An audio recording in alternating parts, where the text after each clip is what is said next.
Hello, everyone, and welcome to another workshop from the Tracy Johnson Media Group. We're pleased that you have joined us today and look forward to sharing some information about liner cards with you. If you're just logging on, feel free to chat with one another in the chat box if you're on YouTube Live. And if you're just watching on the website, you can go to YouTube Live by clicking the link, and you will go there and you'll be able to participate. So we look forward to joining you and starting here in about 4 minutes.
Okay, once again, thank you for joining our workshop today. We are waiting for a couple more people to come on.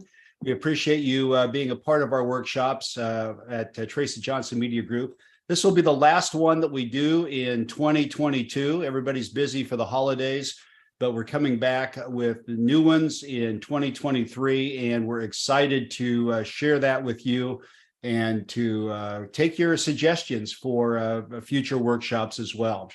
I'm Tracy, along with Mike Shepard and Andy Meadows. We are the talent coaches with the group. Mike and Andy, say hello. Hello, everybody. Good morning, or yeah, I guess it's morning or afternoon, wherever you are. Right.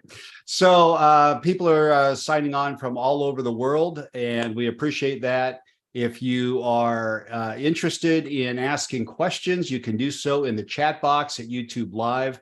If you're watching at T Johnson Media Group, you can go to YouTube Live and you can participate in the chat box. Today, we're going to be talking about liner card magic. And liner cards are something that just about every radio station deals with, every programmer deals with it. And it's one of the areas that we have found are a problem spot for a lot of personalities and a lot of programmers, because not a lot of creativity goes into it a lot of times. And we want to talk about some of the problems with that today and some of the solutions. And we'll also give you some live suggestions for how you can turn liner cards into something that is a lot more useful, a lot more provocative, a lot more attention getting when you are connecting with the audience. So let's get started. Mike and Andy, let's talk about liner cards and what some of the problems are, some of the things that we see in working with clients, and some of the problem areas that we run across. Well, I'm not going to lie. I've been guilty of it myself over the years. Thinking back, I mean, it can be something. It can feel like something to check off a list at times, and especially when you're working at a very active station where the sheer volume of liners can get out of control and you're tired of fighting that battle. I mean, I've certainly been guilty of phoning it in myself. Yeah, I mean, liners a lot of times on stations become obligations, and they sound like obligations to the audience. There's no listener value. There's a lot of data that comes at you, a lot of information, a lot of details that the audience doesn't process, doesn't understand, in many cases doesn't care about. Yeah, and as a result, they become boring, flat, lacking in emotion, redundant, and not exciting. And when it's not exciting to a listener, it's going to be really hard to get them to have a call to action. As a result, you've got something that doesn't put your best foot forward or represent your brand very well as well. So let's talk about the way why liners exist. Liners existed back when Marconi first put the first radio station on the air, I think. But programmers gravitated toward it for several key reasons. First of all, to organize, manage, and control promotion, and to get some sort of a consistency. Also to ensure that the personalities get details that are accurate. It's hard to do that sometimes because well, at least back in the old days, there were personalities on around the clock, and it was hard to communicate with everybody. So writing liner cards and putting them in front of you, or putting an information sheet in front of the personalities, was an easy way to communicate that. And it's a way to control language, to make sure that there aren't any mistakes. But these reasons that liner cards exist, and the good reasons that they exist, also become part of the problem, don't they? Absolutely, because the air talent does again views them as obligations. It's things we have to do. So I got to read this liner here, and I'm going to go through the motions. I'm going to get it out of the way. I'm going to check it off the list. Yeah, and it's understandable. I mean, as a programmer, we never want to get that angry call from the sales rep or the sales manager that someone on our staff screwed up a key component of a promotion or a giveaway. So it's understandable to fall into that trap. Yeah. So liner cards are a good thing, but when they're misused, they can be a bad thing. And a lot of times programmers unwittingly take all of the personality out of the liner cards. Right. But personalities have a responsibility in that as well. A lot of times personalities look at it as, this is something that the PD is making me do. It's something that I have to do. Almost it becomes a chore that I've got to get through this before I can get to the fun stuff. And it's the boring, repetitive details that I'm asked to do every hour on the hour, or multiple times in an hour. And I've been doing this promotion and this contest for weeks on end, and I'm personally bored with it, and I'm just going to rattle through it, and it doesn't resonate. So personalities become part of the problem too. Well, and in our gut as a personality, we understand that anything we say day after day the exact same way is a tune-out factor. So whether it's conscious or subconscious, we just plow through it if that's the way we're expected to do it, Yeah, and whether it's chicken or the egg, I don't know. But if they're uninspired, dry, overly detailed written liners, the staff is normally going to treat it as an obligation or as a chore, and something they have to get out of the way before they become a personality. And the truth is, as we get into a little bit later here, creativity and personality injected in liners is what makes it work, both from an informational and an entertainment aspect. So one of the things that I learned as a programmer is that creating a void of information forces creativity. If you don't provide as many details and as much information, or write a liner out, then the personalities are forced to put it in their own words, and more creativity will come from that. So let's talk about some solutions.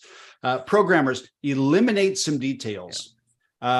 Details belong online. It's not that details are unimportant, but the details in most liners don't inspire the audience to get interested in it. And the liner should do nothing but make the audience care, make them interested in taking an action. And when we give them all the details, it gets really heavy. It sounds like homework. Yeah. Another tip is to get rid of the descriptive language in the liners, because when you put descriptive language in the liners or in the bullet points that you put out for personalities, they think that that's what they're supposed to say. And you're kind of doing their creative work for them. And when it comes out in your words and not in their words, it's going to come off without a more imaginative delivery. I recommend doing bullet points only, and just the important bullet points, and then coaching the personalities to create urgency. And this is where it takes time for programmers. And I know programmers are short on time. You don't have as much time in your day as you used to have. But I think it's really important with all liners that you spend some time in coaching them of how to deliver that. Yeah, and one thing I'll say about the verbatim versus bullet points, I've actually made that mistake where I thought, well, I have some personalities on staff that can take the bullet points and turn it into something magical, and I have others that are new and need it verbatim. And what I found in my experience is if there's the option, everybody reads it verbatim. I don't know why that's the case, but it ends up being the case. If you give them the option, they're going to read the one that's verbatim. It's kind of psychological. I think the guy wrote this, it has to be correct, Right. So right. Where a better approach to that is to use it, like you said, as a teachable moment. If you have some staff that can't turn bullet points into magic, then instead of you writing it, have them write it, or have them throw out some examples and you critique that. One of the big things that I really hear often is this overemphasis on details. Had a client station where listened to a liner about a fundraiser they were having for, I think it was a breast cancer thing. And we're going to be there at 1234 Main Street starting at 9 a.m. And then we have a raffle at 10. And then you have a 1 in 5 chance to win this. Nobody heard any of it. There was no listener benefit. They didn't hear any of it. And the problem is it was written out verbatim. And if you use bullet points, you're less likely to have all that unnecessary detail in there.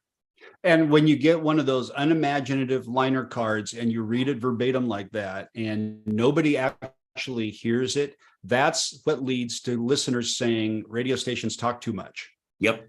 It's because they're not saying anything that they care about, that they actually hear. We just hear a voice droning on in the background saying something, but I don't know what it is and I don't care. That's too much talk. Even if that liner card's 10 or 12 or 15 seconds, it's 10 or 12 or 15 seconds of too much talk, and it really hurts the perception of the brand. Yep. So for personalities, when you get the information, when you get the liner cards, your responsibility then is to curate that content, put it in your own words. We recommend that you pick out one angle or one aspect of the promotion, of the appearance, of the event, of the feature, whatever it is you're promoting, pick out one aspect of it and focus on that. Sounds familiar, right? That's what we do in show prep too. Pick out one aspect and develop it, turn it into a story. Find a way to get the audience excited and prompt them to take action. What do you want them to do? And when do you want them to do it? Yeah, sell me on it. Our job is to breathe life into it. And like you said, too often we think of them as two different things. We think of our business breaks, and that's where we're hitting the liners. And then we think of our content breaks, as opposed to thinking of it all like content and treating it all like content. By the way, if you have any questions or any comments or anything that you would like us to expand on, you can type that into the chat box. We'll be taking all of your questions and answering those at the conclusion of the presentation today. So let's put some of this into action. Here's a somewhat exaggerated liner card, although it's not that exaggerated compared to some of the stations that we've seen, but a bad example of a liner card. So I'm going to read this, and then we'll break this down and show you all the reasons why this liner card doesn't work very well. Listen for your chance to call in and guess the current amount in the WXXX high-low jackpot so you can win cold hard cash. There are 5 chances to win each day while you work. When you hear the cue to call, be caller number 10 at 555-555-5555. Take a guess to the penny, and we'll tell you if you're too high, too low, or if you win the cash in the jackpot. You could win up to $10,000 in cash. The more you listen, the better your chances to win the high-low jackpot. Listen and play at 810, 1010, 1210, 210, and 410. And for more details, check out wxxx.com. I don't know what more details there could possibly be on the website, but we're going to still send them in case there happen to be some more details on the website. Yeah, I mean, it's just my brain hurts just hearing that. I mean, you got to put yourself in the listener's shoes. Did you retain any of that? You know, if it wasn't written down in front of you? Mike, you're on mute. Yeah, here's a big contest that's important, that there is a listener advantage to it. But by reading all this, I didn't hear any of it. It's a bunch of noise, and it's an interruption into my enjoyment of the radio station. Yeah, you've just given me a homework assignment with a lot of detail in there, and that sounds like an awful lot of work to participate in your contest. So it's a tune out right away. Now, here are the reasons why this doesn't work. And some of it's language, and we have webinars and seminars on this, on how to put more exciting language into your presentation and into promos. But here are all the highlighted are all the things that could be better in this liner card. First of all, listen for your chance. Nobody wants a chance. They want to actually win. So let's take out your chance. Listen for your chance to call in and guess. I don't want to call in and guess. I want to win your 10 grand. Right. So let's take all of that out. And you'll notice as we take these things out and we start focusing and sharpening the language, the liner is magically going to get shorter, which is what programmers constantly tell personalities they want anyway. So call in and guess the current amount in the WXXX high-low jackpot. Well, the high-low jackpot, it is called high-low, but jackpot isn't necessarily something I want to win. We're burying the lead here. The prize is up to $10,000 in cash. So we should call this something different, like the $10,000 high-low $10,000 high-low. Yeah. So you can win cold hard cash. Remember a couple of minutes ago, we talked about taking out the descriptors. Cold hard cash is a descriptor. Then we tell them that there are 5 chances to win each day while you work. This is an at-work promotion, but why would we say while you work? Just tell me what time it's going to happen. And 5 chances to win. I don't care about 5 chances to win. Just tell me the next time I can win. When you hear the cue to call, now you're giving me homework. Now you're making it hard. When you hear the cue to call, be caller number 10, like I have a chance. At this phone number, like I'm going to remember it. And I'm not supposed to even call it now. I'm supposed to call it when I hear the cue to call. So why even give the number now? Give it when it's actually time to take action. Guess it to the penny. Now it's sounding really hard. We'll tell you if you're too high, too low, or if you win the cash. You're explaining all the rules of the contest on the air. You could win up to $10,000. I don't want to could win. I want to win. The more you listen, the better your chance. Play at 8, 10, 10, 10, 12, 10, 2, 10, and 4, 10. What was that again? What time? For more details, like there's more details, there can't possibly be more details. Check out wxxx.com. So there's a bad example. Let's simplify this though. This is all the information a personality needs to sell this contest. Bullet points. Mike, Andy, do you see anything there that is missing? Anything that we don't need? Or anything that we need that isn't there? No, not on air. So it's $10,000 high-low. How much can I win? Up to $10,000. Guess the amount, and when's the next time to play? Exactly. That's all a personality needs to entertain and to create a great liner. Mm-hmm. And here's an example of what it might sound like on the air. Hey, you're going to be buying lunch for everybody at the office after winning the WXXX $10,000 high-low. Win up to 10 grand at 10:10 by guessing the jackpot to the penny. Stand by to win at 10:10 on WXXX. Tight. It's everything I need to know. It reminds me of the contest. Or here's another one.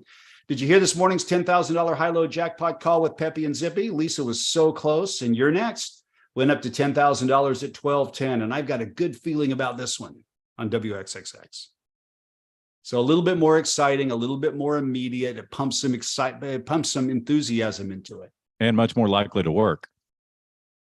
Yeah, and you're reverse engineering it. You're coming from a listener point of view rather than a producer point of view. One of the things I talk about with my clients is that we're busy doing radio and they're busy doing life. And, so we need to work it around that we're giving them an incentive, giving them a real reason and an easy way to play along with this game that we've come up with, as opposed to, here's what we want to tell you about the game. Yeah. And the ironic thing is the whole reason we have multiple times to listen is to make it easier and more likely for people to win. But by including all that information on air, we're just confusing the crap out of them and they're not capturing any of it and not able to win. Yeah, a fundamental of any promotion is to ask for less and you'll get more. Ask for one engagement, make it simple, tell me exactly what's happening and what's the best chance of getting someone to take an action, and you'll have a much better chance of getting some response to that invitation. Here's another bad example, different type of promotion. This is a feature, and we wrote this one for the $1,000 minute. Here's a bad example of a long liner card. Peppy and Zippy give you a chance to land $1,000 in your hand weekday mornings at 7:10 with the WXXX $1,000 minute. Answer all 10 questions correctly within 1 minute. You win the grand, and you'll get $10 for each question you answer right, even if you don't get them all right. The $1,000 minute happens each weekday morning on WXXX. Get all the details at WXXX.com. Doesn't sound like something I'd want to play. It doesn't sound fun.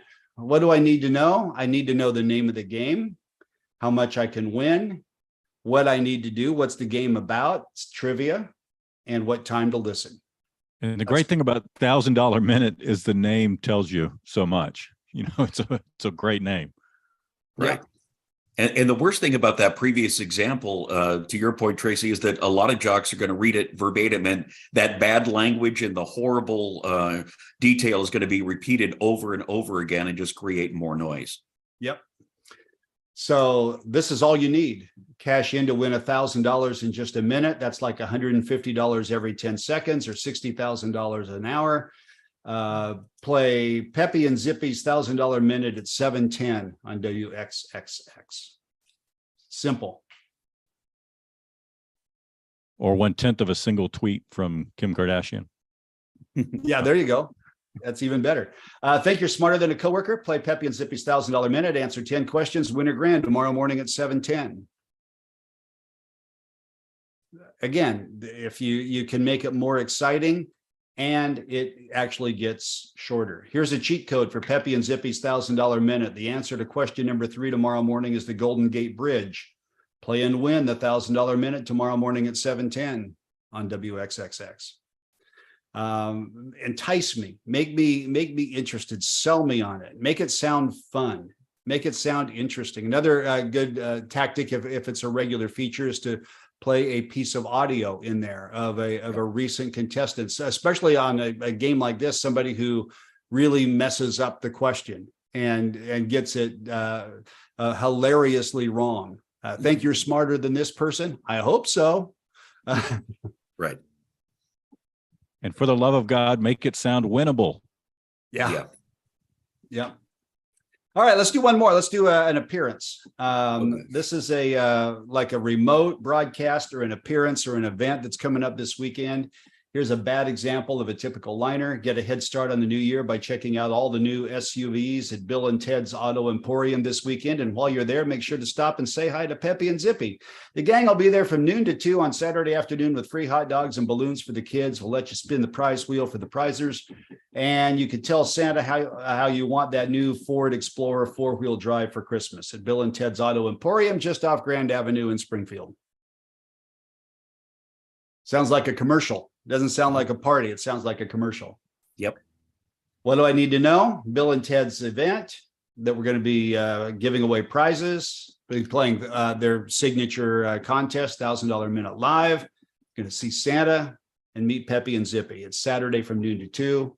What do you want to do? Come and see the show. Don't come and test drive the SUV. Right. While you're there, you can test drive the SUV. So here's an example. Bring the kids to see Santa this weekend. Peppy and Zippy will load them up with free lunch, and you can win $1,000 by playing the $1,000 Minute live from noon to 2 at Bill and Ted's Auto Emporium just off Grand Avenue. Yeah, much better. So the key takeaway is to make your language colorful. If you're a personality, make your language colorful, make it entertaining. It's your we call it Ize-ing content. And there's 4 Izes. If you go to tjohnsonmediagroup.com and search Ize, you'll find an article there that talks about the 4 Izes. It's to localize, personalize, commercialize, and energize. And if you can do that with everything that comes out of your mouth, everything that you say, including those liner cards, including the routine, redundant things that you say multiple times every single day, you're going to be much more entertaining and much more likable. And that's the responsibility of the personality. The responsibility of the programmer is to create that environment for the personality to entertain and to use those tools and to provide the information, but not all the details, to force them into making the station sound better than you can make it. And that's really the art of programming, is how can you inspire personalities to make the station sound better than I can make it sound without them.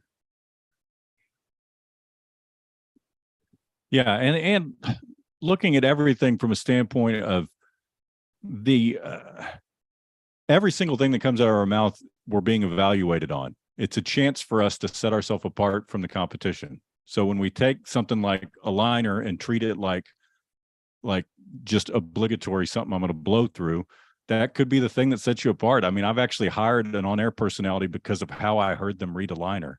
They incorporated listener audio into it, and they were very creative with it. And I didn't even hear a content break because that was a content break. I thought, that's enough. I'm going to hire this guy right off the shelf. Well, these are content breaks. I mean, we categorize them differently, but the audience is listening, and either what we see and what comes out of our mouths when we open the mic is compelling and entertainment, or it's another commercial or a lot of noise. Yeah. I'll never forget Dee Dee in the morning when we were working with her. I heard a segment that I couldn't tell if it was an endorsement commercial or a piece of content. And I had to ask them, because they made it so interesting. They made it so exciting and so fun. And it turned out to be a live commercial for Kohl's at Christmas time. And it sounded like it was the regular part of the show, because they always put all of their energy into everything they were saying, every single element, every single thing that they did. I mean, this goes way back, but wasn't Paul Harvey the king of that? I mean, you couldn't tell when he was transferring from content to an ad, and you were halfway through the ad before you realized, oh, this guy's trying to sell me something. Yeah. Yep. So if you have questions, you can ask them. We will stay on, and it could be about personality radio in any form. It can be about liner cards, things that you're facing right now, or any questions that you have about programming and personality radio. You can type them into the chat box. We do have a couple of questions that came in early. And by the way, we now have a question form on the website. If you go to tjohnsonmediagroup.com and click on workshops, there's a form there where you can pre-ask questions for future workshops. So let's get to a couple that came in early. The first one is, what things do you think should be on a liner card and what things should not be on a liner card?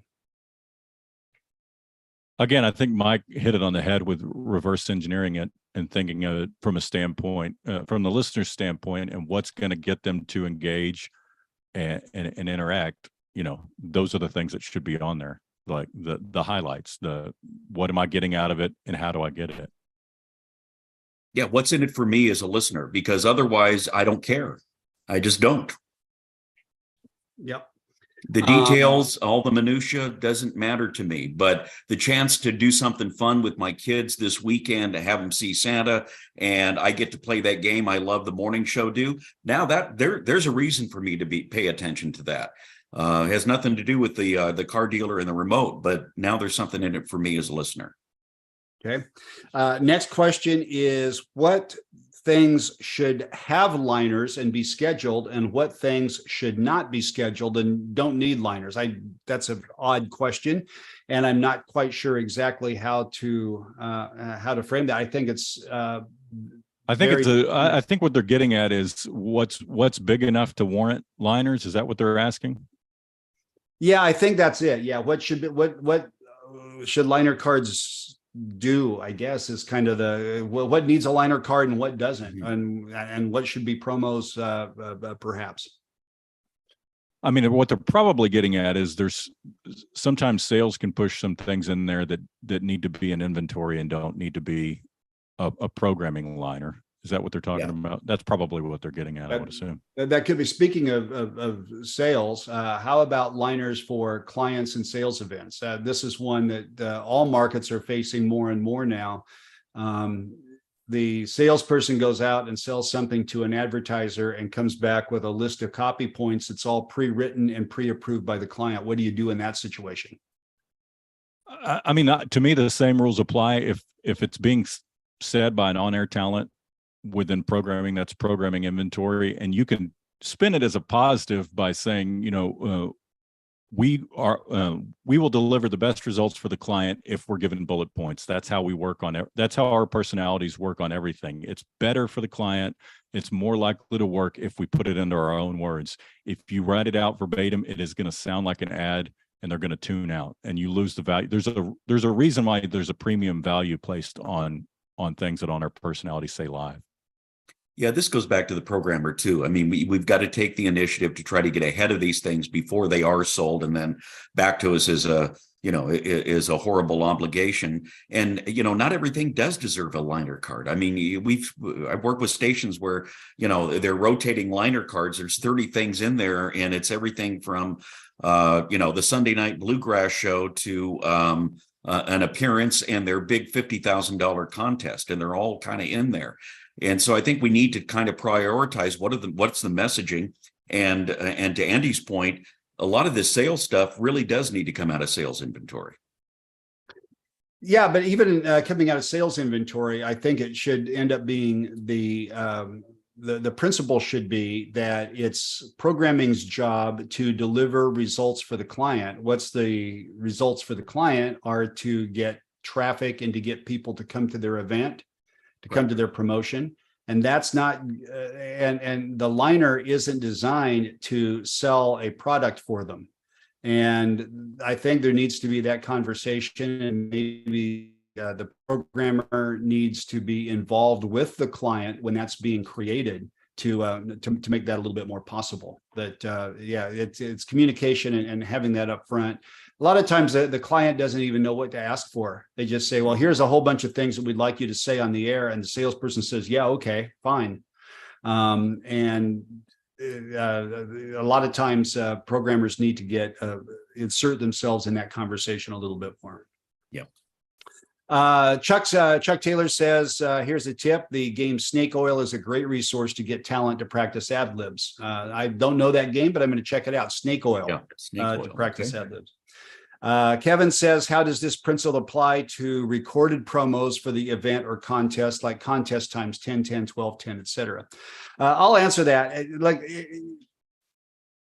I believe that ultimately, the ultimate goal for a promo campaign should be that every promo has a shelf life of one play.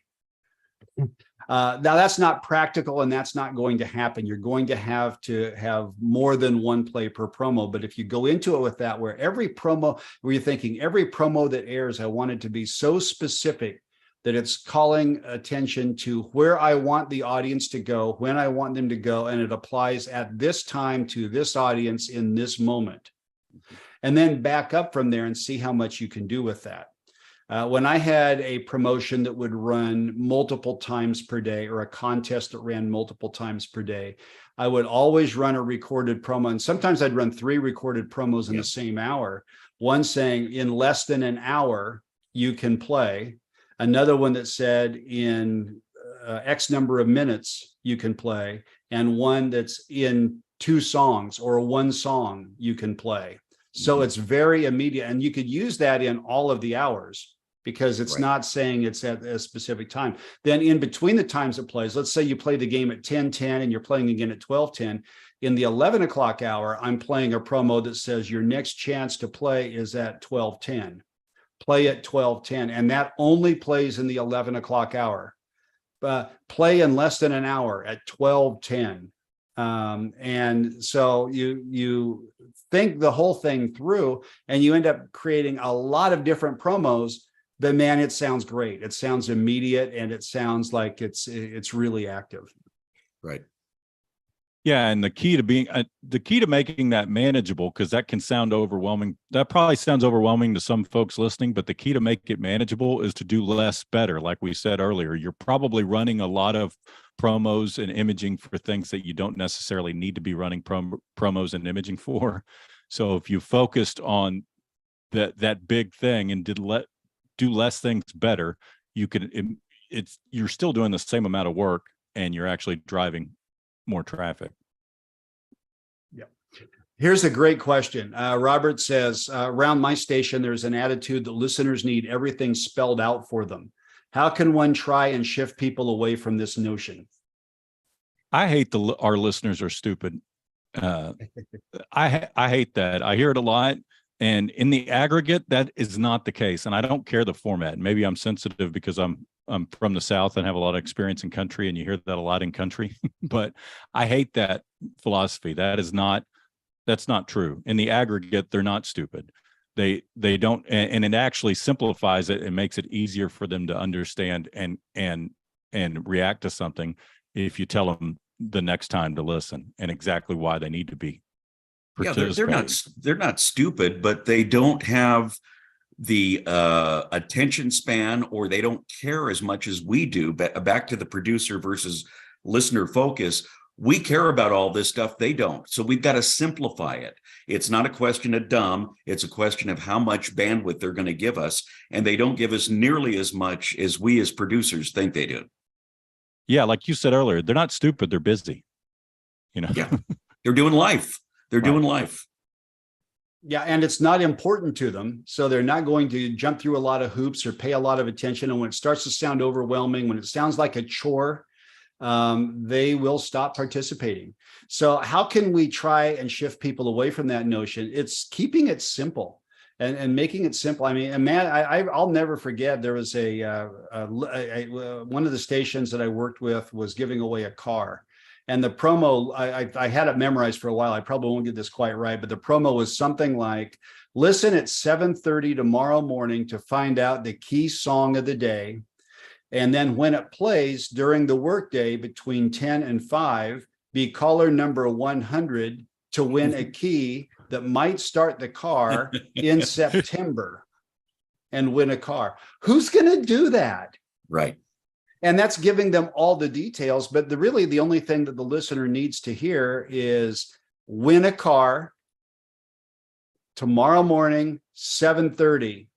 Make an appointment at 7:30. At 7:30, then tell them what they need to do next. And by the way, instead of making them listen from 10 to 5, nobody's going to do that. Who's going to listen 7 hours to win a key that might start a car? To get a 1 in 100 chance to start a car. There's so many hoops there. Nobody's going to do that. So, but if that's still going to be the mechanics, just get them to the next action. Right. Get them to 7:30 tomorrow morning, and at 7:30 tomorrow morning, get them to listen at work, and then give them the unfair advantage. By the way, it's going to happen today at 1:20. Right. Again, asking for less, and you'll get more.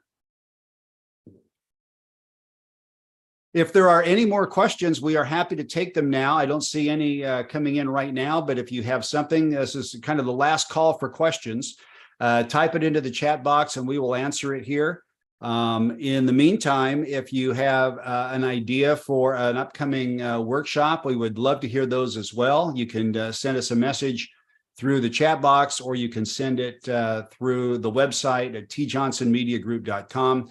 And we will be back with a couple of workshops in January. We try to do these every 2 weeks or so, and we'll be back in 2023 with a lot more. Also, if you're an insider, be watching your email box in the next week or so. We got an all new seminar that will be available on demand for insiders only.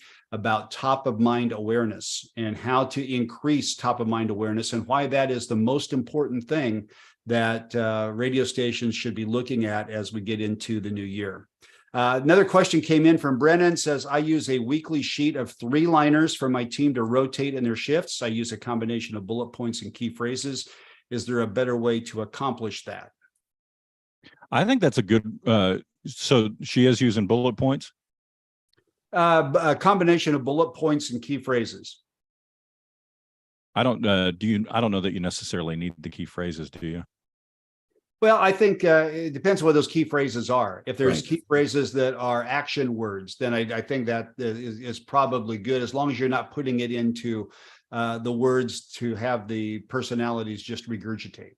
Right. And then the other thing I would say is include, sometimes we have a tendency to skip over liners in our air check sessions.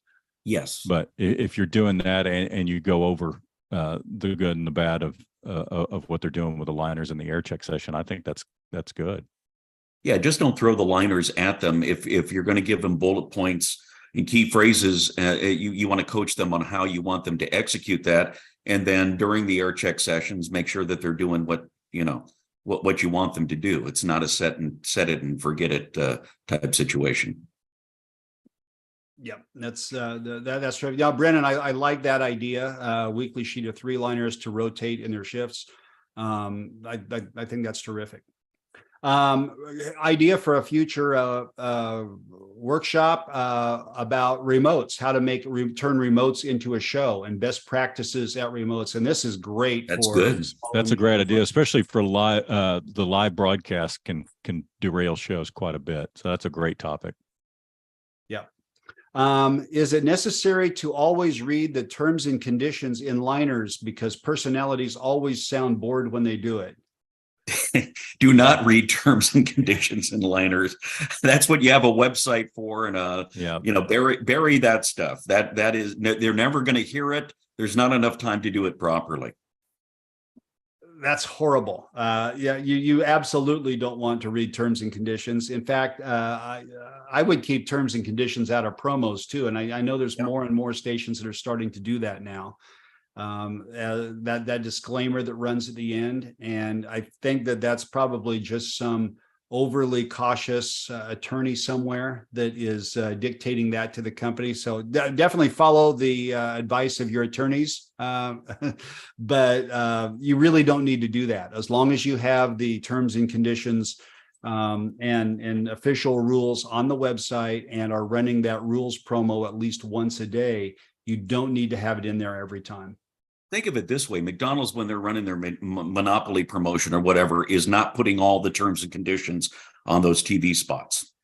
That's right. They'd be 2-hour infomercials. Yes. Yeah, they tell you how much money you can win and how fun it is and how easy it is to win. And they're just trying to get you into McDonald's to get another game piece. Right. And then they'll get you back for another, shake or whatever. But getting them to that next appointment is exactly the idea. Yeah, and when you're in the store, they'll have a display that shows you all the details of how to play, and they will have it on the game pieces. And when they hand everything out, they'll lead you into the engagement. They'll lead you deeper into engagement with them and get you hooked on the game. And those who are playing more will have that information will be available to you. I think that's all the questions we have. Thank you, everybody, for being a part of the workshop today. We love doing these. Hope you have a great rest of the holiday season, and we'll see you for the next one early in 2023. Thanks, everybody. Have a good day. Thanks. Thank you.